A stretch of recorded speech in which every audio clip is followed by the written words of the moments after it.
It's funny, the things you remember. For me, back in 2023, I was in this just crazy busy market in Oh, Shanghai. yeah. Music blasting, people shouting, smells. Oh, amazing smells. Yeah. Anyway, I went to buy these dumplings, right? Seriously amazing. Mm-mm. And the lady selling them, she just kind of nods at her phone. So I pay with my phone, digital yuan, zap, done, instant. Bro, that's aimless. But the wild part was later, I tried buying something else, and this little notification pops up.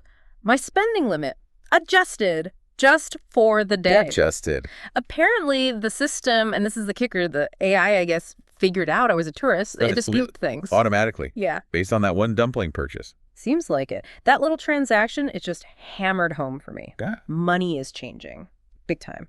And AI is right in the middle of it all. That's such a great story. And it really, really hits the nail on the head. We're talking way beyond just, seeing your balance on an app. Right. These central bank digital currencies, CBDCs, especially when they're powered up by AI, they're a whole different animal. It's like, like money that can think almost. Potentially very powerful. Exactly.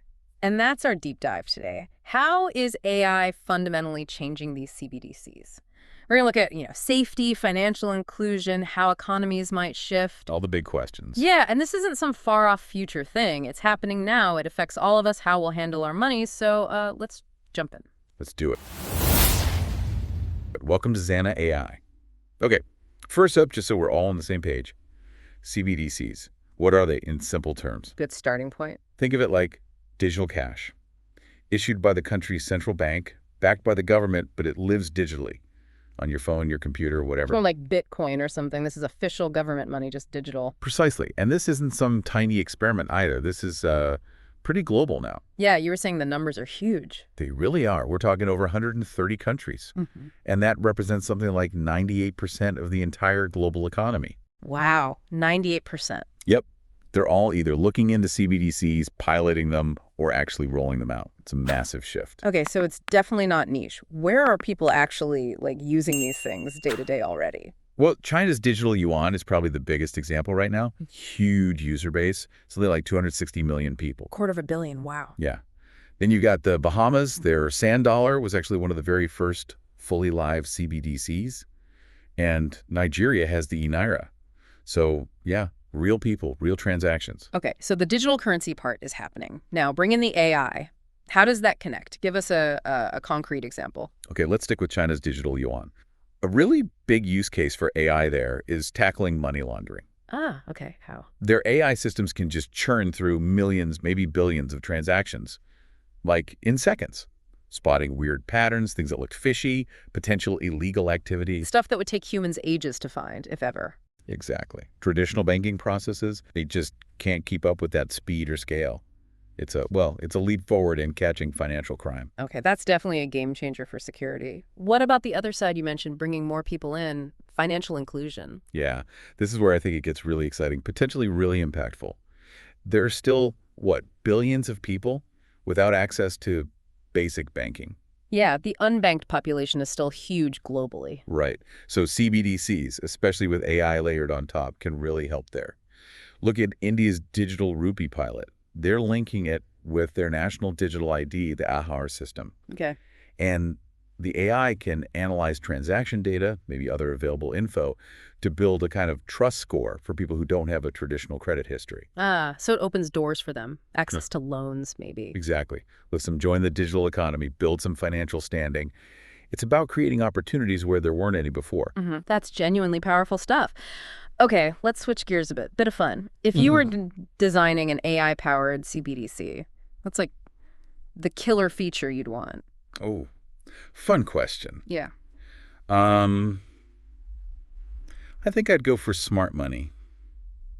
Money that helps you manage itself, almost. How so? Imagine the AI learning your spending patterns, right? Yeah. And then it gives you these little nudges. Hey, maybe save a bit more this month, or careful, you're close to your restaurant budget, that sort of thing. Like a built-in financial coach. Yeah.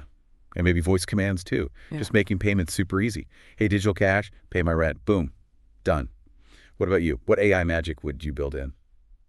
I like the coaching idea. Maybe personalized budgeting. The AI looks at your income, your spending, knows you're saving for, say, a holiday, and it just creates the budget for you, tailored. And adjusts it automatically if, your pay changes or something. Oh, that's good. Like a dynamic financial advisor right in your pocket. Hmm. That actually reminds me, Sweden's e-krona project, they're looking at something related, Oh, yeah. using AI to maybe spot families who are heading toward financial trouble before they actually miss payments, like an early warning system. Wow, that could be incredibly helpful for social safety nets. Potentially, yeah.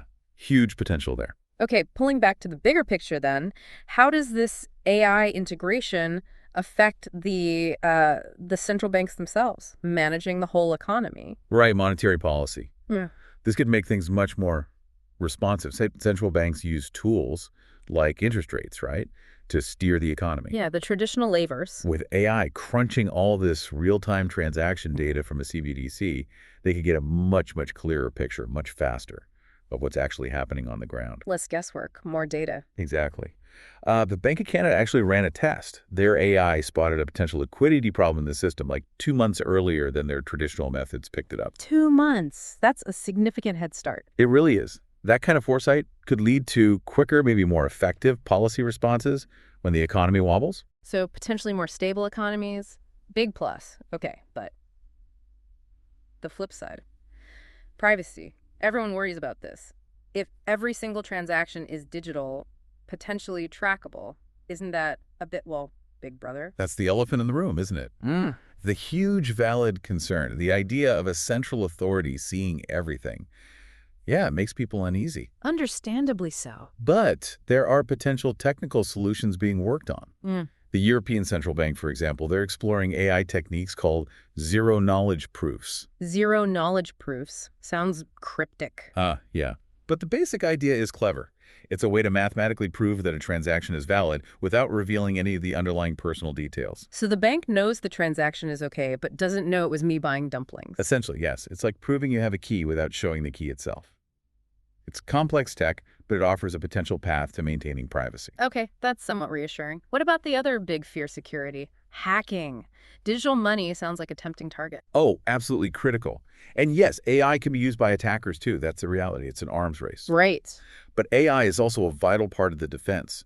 Think of AI-driven security systems, constantly scanning for anomalies, learning new attack patterns, responding way faster than human teams possibly could. Like an AI cybersecurity guard on duty 24/7. Exactly. It's learning, adapting. It's not foolproof. The Bank of England actually tested their AI fraud system and found clever simulated hacks could trick it initially. But it highlights the need for multiple layers of security, with AI being a key one. Okay, so AI is both a risk and a shield there. Now, here's something that sounds really out there.